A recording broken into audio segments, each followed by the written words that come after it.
Esenmisiz, минем нәни дусларым?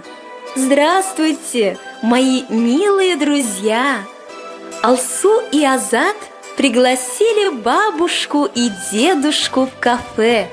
Давайте посмотрим, как они угощают друг друга.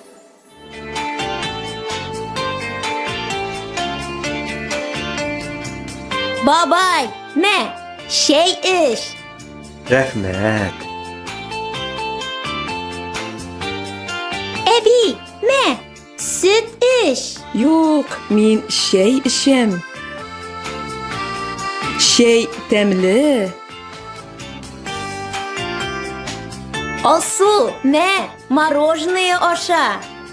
Рәхмәт, миңа торт бир әле. Азат, мә, алма аша. Рәхмәт.